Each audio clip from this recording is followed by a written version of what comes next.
The train rumbled to a halt at Ashbridge Station, a small, overgrown platform that looked forgotten by time. Claire stepped down, suitcase in hand, her breath fogging in the crisp October air.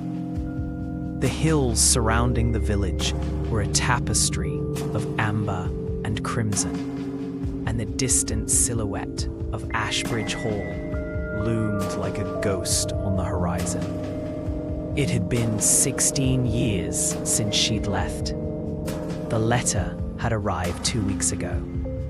Thick, cream-colored paper, handwriting she recognized instantly despite the years. Claire, if you're reading this, then I'm gone. There are things I never told you, things you need to know. Come home. Love, Aunt Margaret. Margaret had raised her after Claire's parents died in a car accident when she was 9. The woman was strange, eccentric, secretive, but she'd loved her in her own way. Still, Claire had run as soon as she was old enough.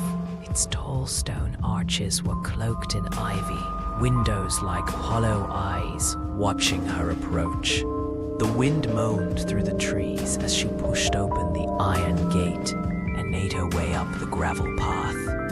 The door creaked open before she could knock. "Miss Claire," said a voice. It was Jameson, the housekeeper. His hair was whiter, his frame thinner, but his eyes were the same. Watchful, cautious. "She's really gone?" Claire asked. He nodded. 3 days ago, peacefully in her sleep.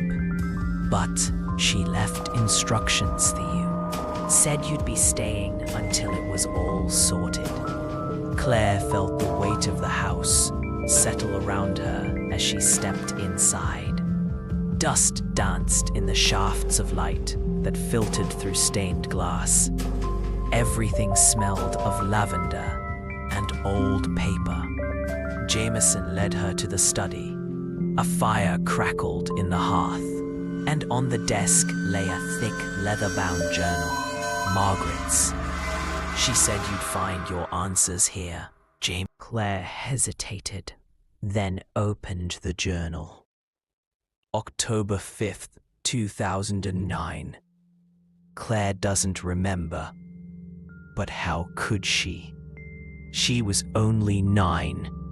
That night changed everything. "I've kept the truth from her all these years, but it cannot remain buried forever. She must know what happened in the West Wing." Claire's pulse quickened. She remembered that night only in fragments. Thunder, flashing lights, her aunt screaming. Then, nothing.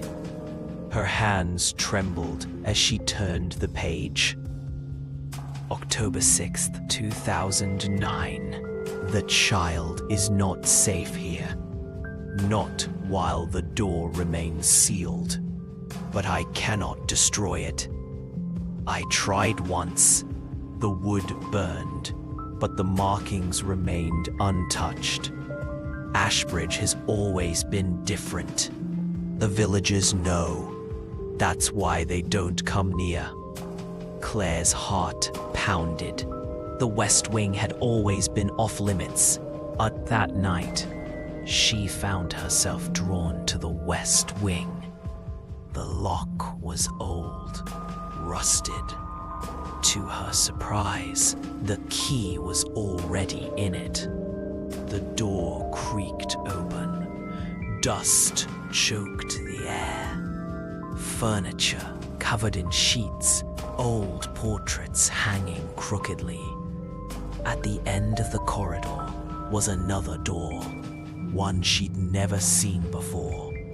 Unlike the rest of the house, it looked untouched by time. Smooth wood, no handle, only a circular symbol etched into its surface. Claire touched it. air shifted, the wind howled outside, and then whispers. She jerked back. The voices stopped. Suddenly, she wasn't alone. A shadow stood at the end of the hallway. Tall, thin, with eyes like coals. "Claire," it hissed. She ran. Jameson found her in the morning, curled up in the study. "I saw something," she whispered, "in the West Wing." October 10th, 2009. The entity beyond the door is ancient. It feeds on memory, on fear. We called it the Hollow Man.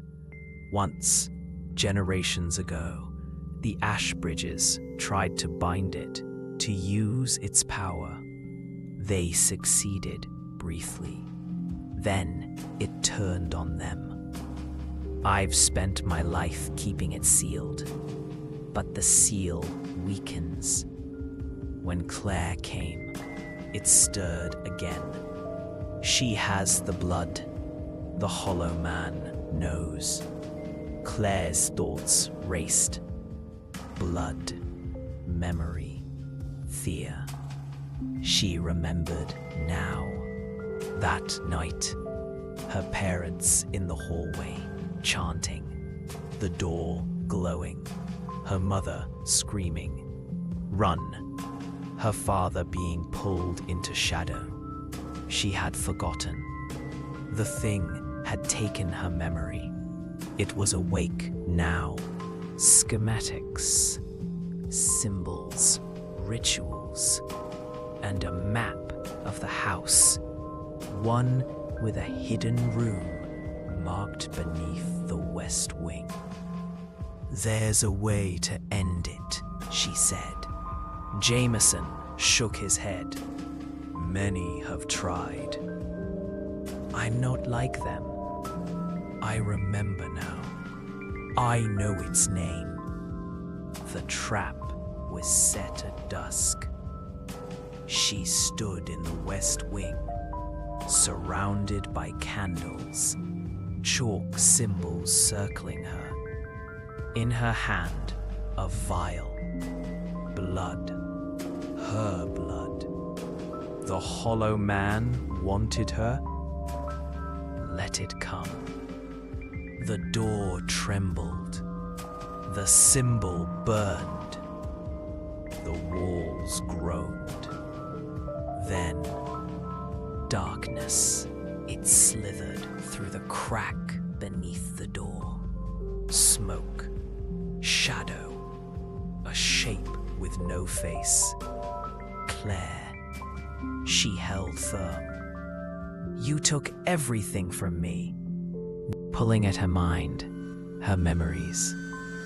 But she held, and with a final roar, it was gone. The door shattered. Morning came like a blessing. The West Wing was quiet, the air lighter. The house alive. Claire stood in the garden, watching the sun rise. Jameson joined her. "It's over," she said. He nodded. "You've done what no Ashbridge before you could." She turned to him. "I'm selling the house. Let the past die with it." He looked relieved. "Where will you go?" She smiled. "Anywhere. Everywhere. I have my life back." As she walked away from Ashbridge Hall for the last time, she didn't look back. Some echoes were better left behind.